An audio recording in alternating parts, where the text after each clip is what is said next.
کلمہ طیبہ کا ورد کرتے رہا کرو.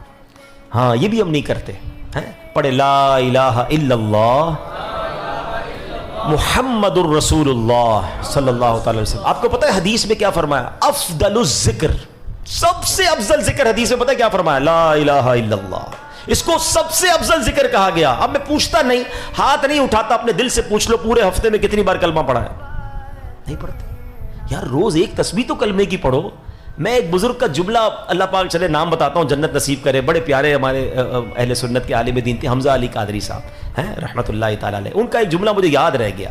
وہ بڑا پیارا جملہ کہا کرتے تھے، زبان کو کلمے کا عادی بناؤ، جس دن زبان بھاری ہو جائے گی اس دن بھی تمہاری زبان سے کلمہ جاری ہو جائے گا. آپ کو پتہ ہے جب ہم مریں گے نا، سکرات کا جو وقت ہوتا ہے، زبان بھاری ہو جاتی ہے، جملے نہیں نکلتے. دیکھیں زبان کا عادی ہونے کے مطلب سمجھو. مثال دیتا ہوں، موٹر سائیکل پہ، گاڑی میں آپ کہیں جا رہے ہیں، اچانک بریک لگا، سامنے سے کوئی گاڑی آئی اور آپ کی گاڑی نے زور سے بریک لگایا. کیا نکلتا ہے زبان سے؟ اپنے آپ سے پوچھو. کچھ لوگوں کے منہ سے اس وقت گالی نکلتی ہے، اب کچھ نہ کچھ ایسا گندا نکلتا ہے، برا نکلتا ہے. اور الحمدللہ کچھ لوگ ایسے جس کا اس وقت نکلتا ہے یا رسول اللہ، یا اللہ، لا الہ الا اللہ. کیوں؟ یہ جملہ سمجھنا میرا. جو برتن میں ہوتا ہے نا وہی چھلکتا ہے.